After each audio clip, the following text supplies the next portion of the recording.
तो आज की हमारी क्लास में हम एक्सेल के अंदर इनबिल्ड एआई का जो फीचर है उसके बारे में जानेंगे। ठीक है।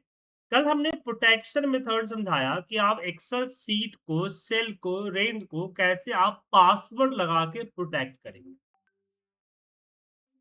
ओके। आज हम बात करेंगे कि किस तरह से हम एआई का इस्तेमाल करेंगे। इनबिल्ड एआई मतलब कि चैट जीपीटी वगैरह की बात नहीं कर रहा हूँ, मैं बात कर रहा हूँ कि इसके अंदर पहले से जो इनबिल्ड एआई है उसका कैसे इस्तेमाल।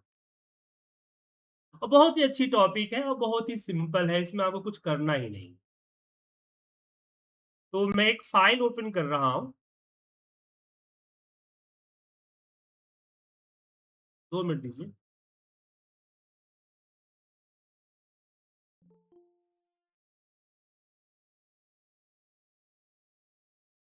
तो आपके सामने एक्सेल का फ़ाइल दिख रहा है, इस पे हम आते हैं।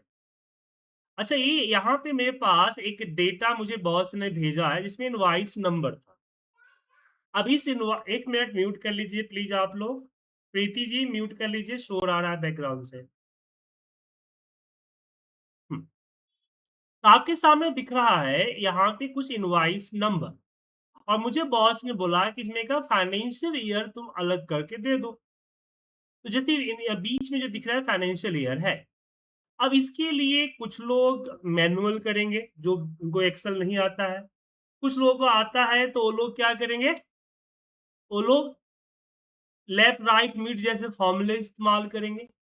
लेकिन एक सिंपल तरीका है बताता हूँ। एक सेल में आप मैनुअली टाइप कर दीजिए। आपको टाइप मैनुअली एक सेल में करना है, पूरा नहीं।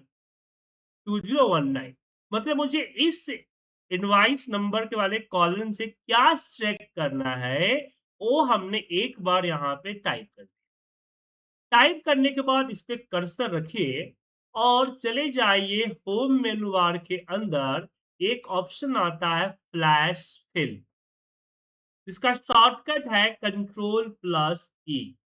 इसको प्रेस कीजिए, ऑटोमेटिक आप देखेंगे कि सारे के सारे फाइनेंशियल ईयर यहाँ पे आ चुके हैं। मैं दोबारा दिखा रहा हूँ इंद्रजीत जी, ध्यान से देखिएगा। मैं यहाँ पे लिखा 2018-2019 जो मुझे चाहिए, पहले वाले कॉलम से। एंटर प्रेस करके वापस इस पे कर्सर रखा। ये शॉर्टकट का इस्तेमाल कर लीजिए या फिर चले जाइए फ्लैश फिल। जैसे ही क्लिक कीजिएगा, एक सिंगल सेकंड के अंदर जितने भी डेटा होंगे, सारे के सारे आपको यहाँ पे आ जाएँगे। किसी को कन्फ्यूजन इसमें? सर ये सिर्फ नंबर पे काम करता है कि टेक्स्ट पे भी? सब कुछ पे काम करेगा। मैं इसके कई एग्ज़ाम्पल देने वाला हूँ, तो ध्यान से रहिए, देखिए समझ में आ जाएगा। अब चलिए इसके कुछ एग्ज़ाम्पल्स हम करते हैं। कुछ एग्ज़ाम्पल्स हम करते हैं।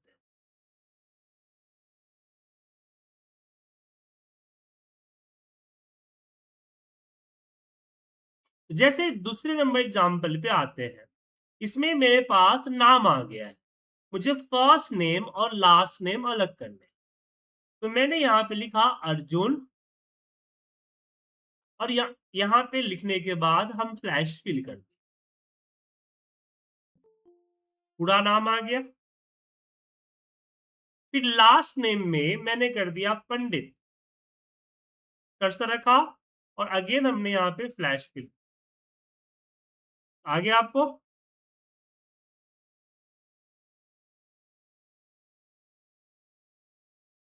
तो यहाँ पे आप समझिए कि आप यहाँ जो टाइप करेंगे वो इसका पोजीशन यहाँ पे ढूँढेगा और जो पोजीशन होगा उसके हिसाब से वो डेटा को अगले कॉलम में निकाल देगा। समझ में आया? चाहे वो नंबर हो, टेक्स्ट हो, इससे कोई मैटर नहीं है।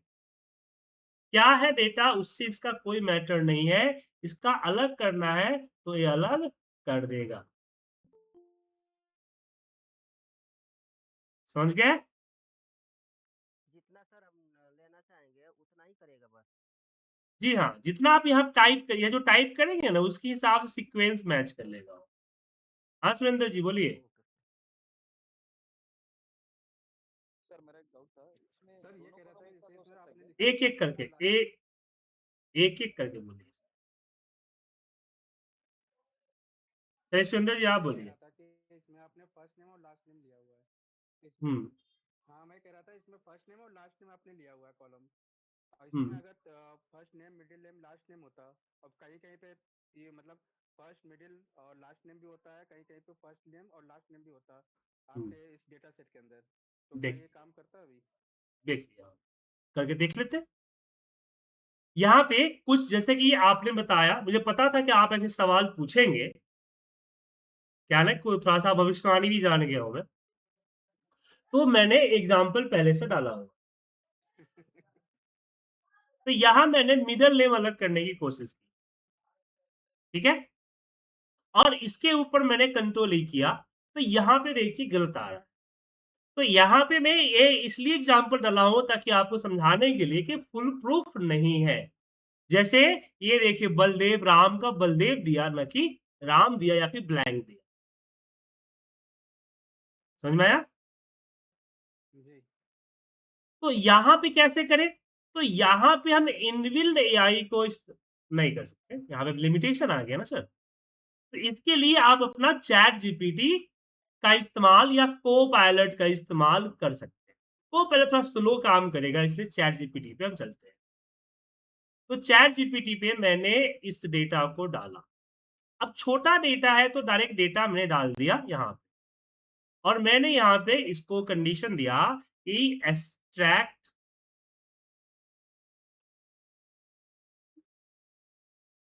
मिडल नेम ओनली या जो भी करना है कर लीजिए। तो यहाँ पे 2 चीज़ें करेगा, या तो ये अलग सर करके दे इसमें देगा। एक बार बात तो खत्म होने दीजिए। या तो अलग करके दे देगा जिससे आप इसकी कॉपी पेस्ट करके आप अपने यहाँ रख सकते हैं, या फिर ये देखिए फ़ॉर्मूला दे देगा। अब इस फ़ॉर्मूला को कॉपी कीजिए, यहाँ पे अप्लाई कीजिए और एंटर प्रेस करके नीचे ड्रैग कर दीजिए। समझ में आया?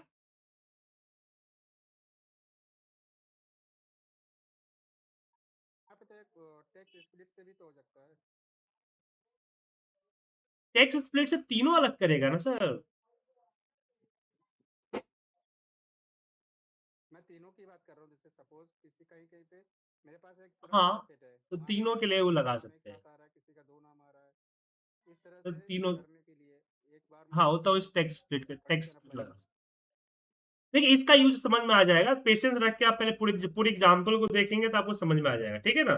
तो बीच में अभी आप पूरा देखिए, आप जो पूछना चाहते हैं वो ऑलरेडी मैंने एग्ज़ाम्पल डाला हुआ है, तो पेशेंस रख के देखिए। एंड ऑफ द टॉपिक आपके पास सवाल नहीं बचेंगे, ये मेरी गारंटी है। सो यहाँ पे हम आते हैं, तो यहाँ पे कर दिया। अब तीसरे नंबर एग्ज़ाम्पल पे आते हैं कि मेरे पास नंबर डला हुआ है और गलती से हमने नंबर जो टाइप कर दिया, वो पूरा टाइप कर दिया। हमारे बॉस ने बोला था कि नंबर टाइप करने के लिए आपको एक पहले 2 डिजिट फिर डैश लगाना है, फिर आपको अपना नंबर टाइप करना है। तो मुझे हर नंबर के बीच में ये 2 डिजिट का डैश चाहिए। हालाँकि कस्टम फॉर्मेटिंग से हम कर सकते थे, बट कस्टम फॉर्मेटिंग सिर्फ़ विज़ुअल देता है, ओरिजिनल नहीं देता है। मुझे यहाँ ओरिजिनल चाहिए।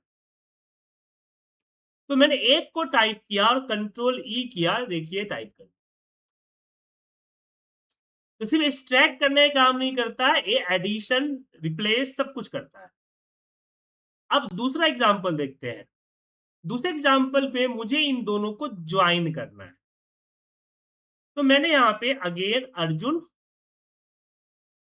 और स्पेस दीजिए, डैश दीजिए, कॉमा दीजिए, जिससे जॉइन करना है वो आप लिख दीजिए और यहाँ पे मैंने पंडित कर दिया।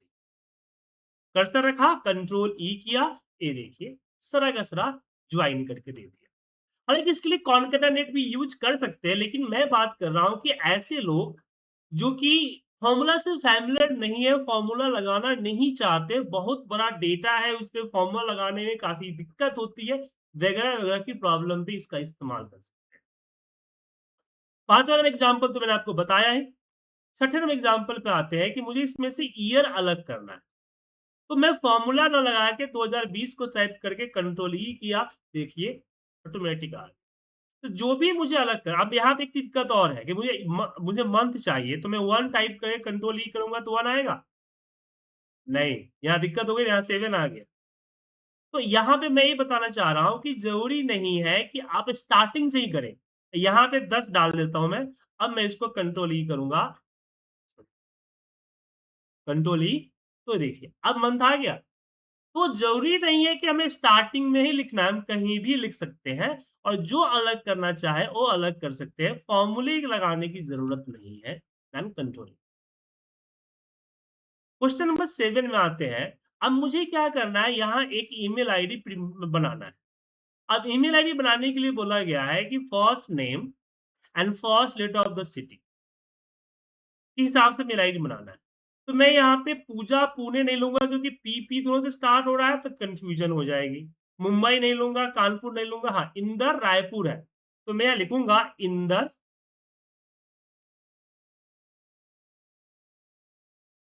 Dot are at the rate IPT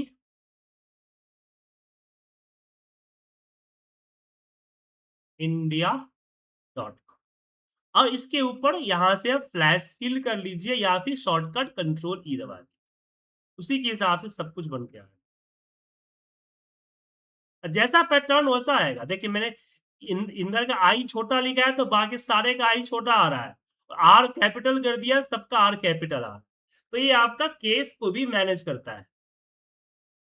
question number 8 में मुझे अब यहाँ पे क्या है कि नाम दिए हुए थे, लेकिन मुझे यहाँ पे नाम चाहिए, इसमें अंडरस्कोर नहीं चाहिए। अब किसी में अंडरस्कोर है, किसी में नहीं है, तो किसी के अंदर भी अंडरस्कोर नहीं चाहिए। तो मैंने यहाँ पे सुजीत एंड कुमार लिखा लास्ट में एंड कंट्रोल कहीं भी लिख सकते हैं। क्वेश्चन नंबर 9 जो है, ये तो फ्लैश फिल इसका बेहतरीन एग्जांपल। अब देखिए मेरे पास डेटा आया हुआ है, अब मुझे डेट अलग करना है। आप देख सकते हैं डेट का पैटर्न क्या है, 14 मार्च, फिर ईयर अलग है। तो मैं यहाँ पे 14 मार्च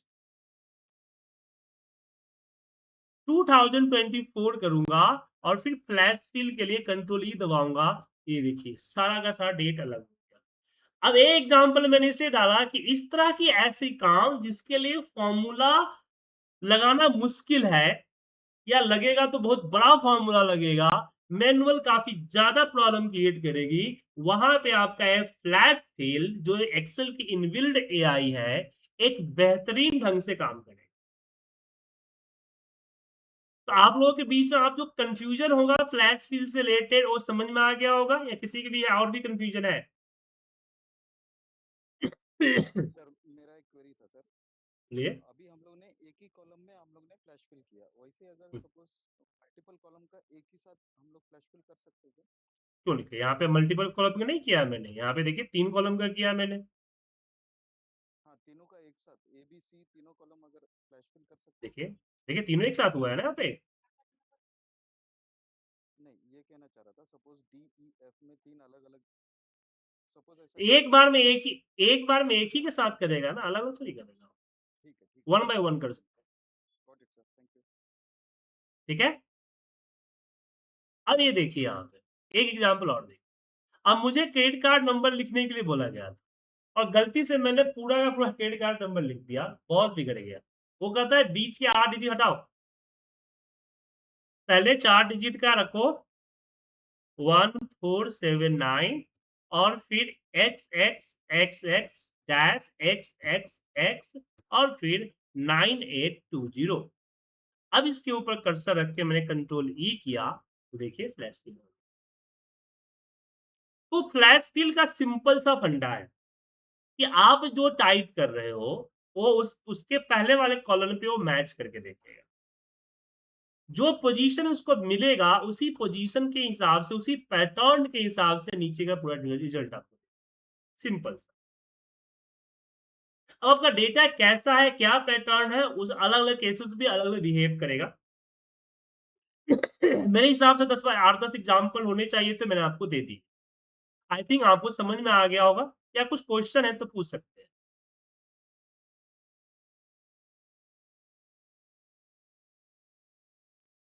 क्लियर है सर। तो ये फाइल मैं आप लोगों को व्हाट्सएप पे और ड्राइव में डाल देता हूँ, आप इसको आराम से देखिए, ठीक है? इसको ट्राई प्रैक्टिस कर लीजिए। तब तक हम आगे बढ़ते हैं। अगली इनबिल्ट एआई की।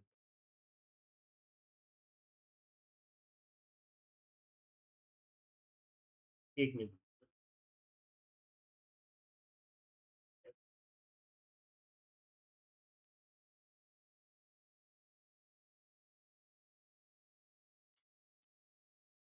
इसको बंद कर।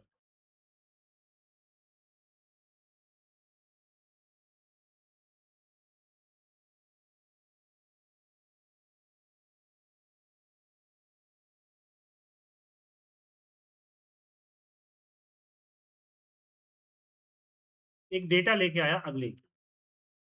छोटा-सा डेटा मैंने लिया, कोई बड़ा डेटा नहीं लिया। अब इसमें से मुझे कुछ इन्फॉर्मेशन निकालनी है। उसके लिए पिवट वगैरह लगाना है और मैं हूँ बिल्कुल बिगिनर, मुझे कुछ नहीं आता, तो मैं कैसे लगाऊँगा? तो यहाँ पे भी एक एआई, एक जो इनबिल्ट एआई आपको सहायता करे। अगर आपके पास 19 और 21 होगा तो डिफ़ॉल्ट होगा। लेटेस्ट 365 में मेबी ये आपको एनालाइज़ डेटा वाला जो एड-इन्स डिसेबल हो सकता है, ठीक है? तो इसको अनेबल कैसे करेंगे? तो इसके लिए आपको जाना होगा और ये एड-इन्स आएगा कैसे? अगर नहीं है तो होम मेनू बार में देखिए, एनालाइज़ डेटा अगर नहीं है, तो आपको फ़ाइल के अंदर, ऑप्शन के अंदर जाना है कस्टमाइज़ रिबन और यहाँ पे करना है ऑल कमांड और फिर अल्फ़ाबेट से एएन पे चले आइए यहाँ पे।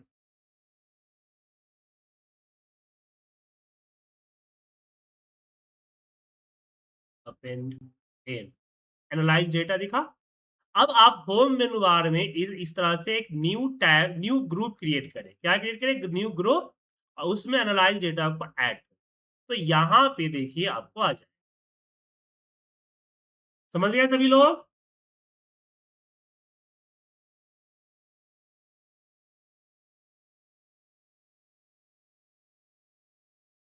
Yes sir. अब एनालाइज़ डेटा करता क्या है? सबसे पहले डेटा को सिलेक्ट कर लीजिए और एनालाइज़ डेटा पे क्लिक कीजिए। तो यहाँ पे प्रोसेसिंग चलेगा, 1-2 मिनट या फिर 2 सेकंड, डिपेंड करता है सिस्टम और डेटा के ऊपर। और ये बताएगा कि इस डेटा पे मैंने ये चीज़ें ढूँढा है। देखिए, ठीक है सर? चार्ट के सर्कल में, पिवट चार्ट के सर्कल में या सिर्फ चार्ट के सर्कल में। जैसे ये देखिए यहाँ पे कि भाई आपका ये जो हमारा है, net sale by sales representative by month आ गया। ये देखिए सेल्स अमाउंट बाय रीजन, ये पिवट चार्ट है, ये भी पिवट चार्ट है। ये आपका सिर्फ, ये भी आपका पिवट चार्ट है, ये सिर्फ चार्ट है। ये बता रहा है आपका फ्रीक्वेंसी ऑफ सेल्स अमाउंट की फ्रीक्वेंसी कैसी है, वो दिखा रहा है। अब क्लिक करते हैं, चार्ट है तो चार्ट, पिवट है तो पिवट, ए इंसर्ट। लेकिन मुझे तो अपने हिसाब से चाहिए ना, तो मैं यहाँ पे नैरेट कर सकता हूँ। मान लीजिए मुझे क्या चाहिए? मुझे चाहिए कि किस मंथ में हमारा कितना नेट सेल हुआ है। बॉस ने बोला कि भाई ये बता दो मंथली हमारी नेट सेल कितनी है। अब इसके लिए पिवट तो लगाया जा सकता है, लेकिन मुझे अभी पिवट सीखे नहीं है, पिवट के बारे में पता नहीं है। तो मैं यहाँ पे नैरेट करूँगा कि टोटल या सम या एवरेज या maximum net sales, net sale यहाँ लिखना पड़ेगा। नेट नीचे आ भी जाता है, इसको क्लिक भी कर सकते हैं। Net sale by month. यहाँ पे ध्यान रखिएगा, आप गूगल के या चैट जीपीटी की तरह कुछ भी नहीं लिख सकते। इसके लिखने का एक पैटर्न है। सबसे पहले अपनी कैलकुलेशन, कि आप कैलकुलेशन क्या चाहते हैं। तो कैलकुलेशन आएगा पे सम, एवरेज, मिनिमम, मैक्सिमम जैसे कैलकुलेशन यहाँ पे लिख सकते हैं। उसके बाद किस कॉलम का कैलकुलेशन करना है वो डालिए। जैसे कि हमने नेट सेल का डाला। बाय किसके अकॉर्डिंग चाहिए? तो मंथ के अकॉर्डिंग। अब जैसे इस एरो निशान पे क्लिक करेंगे, ये आ जाएगा। पर तो चार्ट में आया, मुझे तो टेबल में चाहिए। तो पिवट चार्ट हुआ, इस पे क्लिक करेंगे तो पिवट टेबल और चार्ट दोनों आ जाए। लेकिन मुझे मान लीजिए सिर्फ पिवट चाहिए, तो हमने यहाँ पे लिख दिया इन इन टेबल। और यहाँ पे क्लिक किया। ठीक है?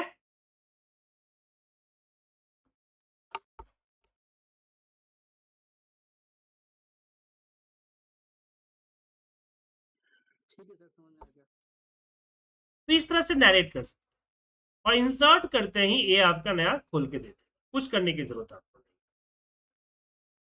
अब इसमें और क्या-क्या नरेशन दे सकते हैं, मान लीजिए मुझे चाहिए डिस्काउंट भी चाहिए। तो यहाँ पे टोटल और यहाँ पे मैंने कर दिया एंड। अब यहाँ पे कैलकुलेशन चेंज है आपका।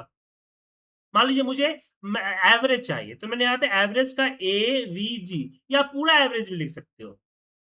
Average, discount, discount by month, और यहाँ पे मैंने कर दिया बाय मंथ एंड रीजन। और जैसे मैं इस पे क्लिक करूँगा, ये देखिए आ गया सर। इंसर्ट पिवट टेबल कीजिए, ये आ जाए।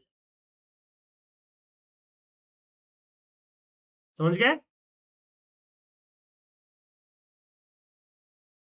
तो यहाँ से नरेशन दीजिएगा तो बनेगा। इसके लिए इंटरनेट वगैरह होने की ज़रूरत नहीं है, ये ऑफ़लाइन चलता है, इनबिल्ट है एक्सेल के साथ। ये आपको 2016, 19, 21 में डिफ़ॉल्ट था, पर 24 और इसका 365 में इसको यहाँ से मेनू से हटा दिया है, तो आपको लाना पड़ेगा। लेकिन उससे लोअर वर्ज़न में आपको नहीं मिलेगा, 13 वगैरह में नहीं मिलेगा, 13, 10 में नहीं मिलेगा। आई थिंक 16 ऑनवर्ड है, या 16 में है या नहीं है मुझे देखना होगा, क्योंकि बहुत लंबा टाइम है, याद नहीं है कि 16 में था कि नहीं। सर नहीं। एक क्वेश्चन था यहाँ पर छोटा सा, हुँ, कि ये हुँ, सिर्फ मतलब जो ये एनालाइज डेटा है तो ये खाली पीवट के लिए काम करता है या कुछ और भी हम बिल्कुल। कर सकते हैं इससे? पिवट और चार्ट के लिए, कुछ और नहीं कर सकते। समरी बनाने का काम, ओके सर, गॉट इट। ठीक है ना? यस सर, समझ गए सर। अभी लिखा हुआ सामने दिख रहा है, analyse the data, answer the question about your data and provide the high level summarise trend and insights. ठीक है? Right right right right. अब यहाँ पे एक और आता है जो कि पेड मोड है, वो है आपका कोपायलट। दिख रहा है? कोपायलट यहाँ भी होगा और ऊपर यहाँ भी होगा, अगर आपके पास लेटेस्ट एक्सेल है तो। अब आपके पास अगर 2021 है तो आपका ये ऑफलाइन नहीं चलेगा, इसके लिए ऑनलाइन, मतलब कि आपका ये फाइल किस पे होना चाहिए? वन ड्राइव पे होना चाहिए। बट लेटेस्ट में अब हटा दिया है फैसिलिटी, यहीं से सर्च कर सकते हैं। यहाँ पे क्लिक कीजिए, ये आ गया। बट ये बड़ा स्लो चलता है। जैसे मैं बताऊँ, यहाँ पे लिखता हूँ कि make summary with trend and API.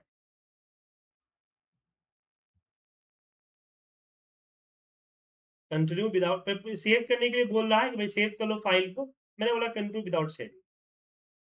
अब ये थोड़ा स्लो चलेगा और इसके ऊपर देगा जो चैट जीपीटी देता है, वही सेम चीज़ आपको यहाँ देगा। या 2 चीज़ें देगा, या तो समरी बना के आपको दे देगा, या फिर आपको बनाने का प्रोसेस बता देगा कि कैसे बनाना है। ठीक है? वो डिपेंड करता है कि जो नरेशन आपने दिया है यहाँ पे, जो प्रॉम्प्ट दिया है, वो कितना स्ट्रॉन्ग दिया है, उसके हिसाब से। तो आपकी जो एआई की क्लास होगी एक्स एडवांस एक्सेल के बाद, उसमें मैं पूरा का पूरा प्रॉम्प्टिंग करना सिखाऊँगा। ठीक है? लेकिन को-पायलट का यूज़ मैं इसीलिए नहीं करता कि बहुत स्लो काम करता है। देखिए ना कितना स्लो काम करता है। देखिए, इसने स्टेप 1 दिया कि create the summarized dashboard and KPIs, trend analysis and your sales data, let the build the new sheet. Okay? New sheet इसने क्रिएट कर दिया। अब ये देखिए। Step 2, let the fix the rebuild the dashboard properties. देखिए आ गया। Step 2 कर दिया, अब स्टेप 3 करेगा।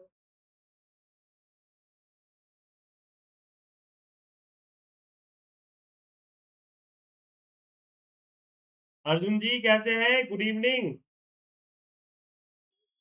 Sorry sir, good evening sir, sorry, थोड़ा सा नहीं, लेट ज्वाइन किया है। अब कल भी लेट किए थे। हेलो। हाँ, कल भी लेट थोड़ा सा लेट हो जा रहा था ऑफिस से निकलने। बाय रीजन, बाय प्रोडक्ट, जी दे सर। रहा है ना सर?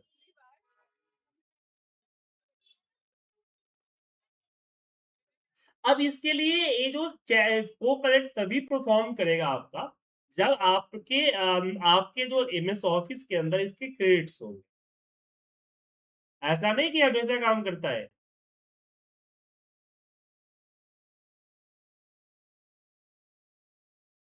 थोड़ा टाइम लगाता है सर। स्टेप 3 कर दिया इसने, स्टेप 4, स्टेप 3 पे ही है सर। धीरे-धीरे डेटा को समझ रहा है और बना रहा है और टाइम ले रहा है।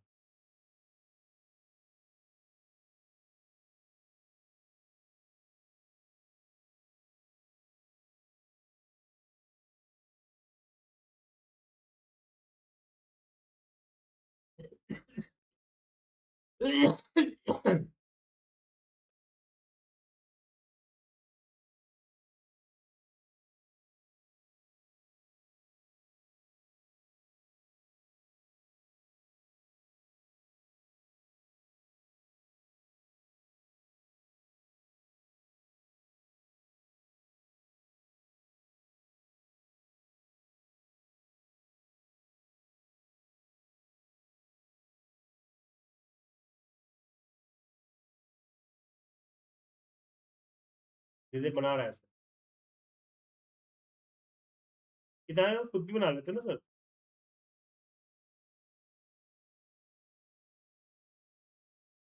सर बना तो लेते खुद भी, लेकिन वो जो चीजें खुद कर रहा है ना, जब तक फिर सामने वाला जिसको चाहिए वो पूरी रिक्वायरमेंट नहीं बताता, तो हम अपने मन से सोच नहीं पाते कि इतना बना सकते हैं इस डेटा से। जी, जी। तो अपने हिसाब से सोच के बना रहा है, देखिए बन गया फाइनली आपका बन चुका है। वही मैं कह रहा हूँ कि वो जितना सोच करके उसने खुद इतना इम्प्लीमेंट करके बना करके दे दिया, तो हुँ। हम लोग एज अ ह्यूमन जब तक हमें कोई बताएगा नहीं कि हमें ये इनसाइट्स देखने हैं डेटा से, तब तक हम इतना अंदर नहीं जाते, हम सिंपल एक पाइवट खींच के रख देते हैं कि बस ये बन जी, के जी, रखा जी। हुआ है। लेकिन यहाँ पे एक दिक्कत और भी है ना सर, कि हमें जो चाहिए तो हमने दे दिया, लेकिन कुछ चीज़ें नहीं भी चाहिए वो भी यहाँ पे दे दिया। कुछ और इंटरफ़ेस में चाहिए, ये आपको डिज़ाइन स्टाइल नहीं बना के देगा। अगर मैं अभी इसी डे जो यहाँ पे इन्फॉर्मेशन दिया हुआ है, इसी को मैं बनाता जो मैंने बनाया हुआ भी है दूसरे किसी बैच में, वो मैंने इस तरह से बनाया है। जी। दिख रहा है सर? हाँ हाँ। इस तरह का बना के थोड़ी दे देगा आपको। हाँ, इस तरह का नहीं बनाएगा, वो बात तो बिल्कुल सही है। हाँ, तो दे देगा आपको पैन। तो आपको बस अपना डेटा को सेलेक्ट करके और अपनी प्रॉम्प्ट यहाँ पे देना है। तो ध्यान रखिए ये इसका होना चाहिए कि मेरे मुझे मिलते हैं, लेकिन मेरे 100 क्वेश्चन्स मिलते हैं सर महीने के। मैंने बाय कर रखा है ना सर, तो मैं अब मेरे से एमएस ऑफिस के साथ 100 क्वेश्चन फ्री देता है। और आपकी किस्मत अच्छी है कि क्योंकि ये 19 तारीख को ही इसका मंथली लगता है, 19 तारीख को इसकी पेमेंट होती है, रेकरिंग। तो क्वेश्चन बचे हुए थे, तो मैंने आपको बोला कि करा देते हैं। ठीक है? ठीक है सर, ठीक। अदरवाइज़ आप इसका एक चीज़ और भी कर मान लीजिए आपको कन्फ्यूज़न हो रही है कि मैं कैसे क्या करूँ? तो आप इसकी हेडिंग को ले लीजिए। अब मान लीजिए को-पायलट बहुत टाइम लगा रहा है या फिर को-पायलट से नहीं हो पा रहा है या उससे सर्टिफ़ाइड नहीं है या समझ में नहीं आ रहा है या को-पायलट है भी नहीं, बहुत सारी चीज़ रीज़न हो सकते हैं।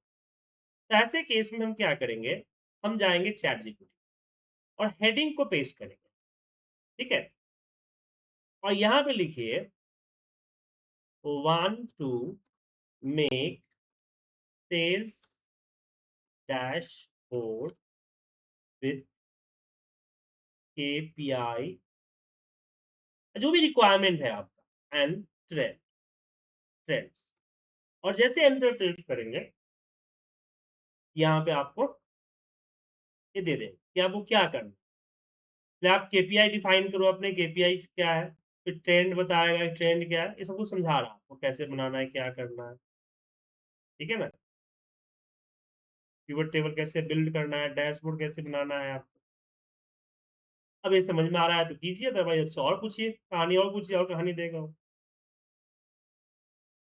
ये सब चीज़ें आपको हम आगे बताएँगे, समझे? लेकिन इतना तो श्योर है कि सिर्फ़ आप एआई की मदद से एआई के भरोसे आप डेटा एनालिसिस नहीं कर सकते। एआई से सपोर्ट ले सकते हैं, पर एआई के भरोसे नहीं कर सकते। ठीक है सर? क्लियर है? कोई कन्फ्यूजन इसमें आप लोगों को? चलिए, तो अभी तक मैंने होम मेनू बार की जो भी मोटी-मोटी चीज़ें थी मैंने बता दिया। कुछ चीज़ें मैंने छोड़ दिया है, बेसिक समझ के। लेकिन मैं आपको ये बोल रहा हूँ कि आप एक बार होम मेनू बार को एक बार स्कैन कर लीजिए। कौन-कौन टॉपिक्स आपको नहीं आते हैं और मैंने कराया है, नहीं कराया वाला अलग है, जो नहीं आते हैं आप, कि सर मैं कोशिश किया बट नहीं कर पाया। देखिए उससे पहले क्लासेस की वीडियोज़ देख लीजिएगा। आप बता दीजिए कि सर ये टॉपिक बेसिक है, मुझे आता नहीं है, एक बार बता दीजिए। हम कल-परसों 2 दिन की क्लास में वो चीज़ें हम पढ़ा देंगे। उसके बाद फिर हम पिवट टेबल की तरफ बढ़ेंगे, जो कि real advance Excel and data analysis है, ठीक है? जहाँ हम पिवट के ज़रिए इस तरह के जो डैशबोर्ड मैंने बना के दिखाया आपको, उस तरह के डैशबोर्ड बनाना सीखेंगे। क्लियर है? तो लग जाइए आप लोग रिवीजन पे अभी तक की सारी क्लासेस को रिवाइज़ कर लीजिए। रिवाइज़ करने के बाद लिस्ट बना लीजिए, टॉपिक रिपीट करने वाला है और लिस्ट मुझे भेज दीजिए आप लोग, फिर मैं आपको सारे टॉपिक करा दूँगा। ठीक है सर? ठीक है सर, ठीक। कोई क्वेश्चन है तो पूछिए?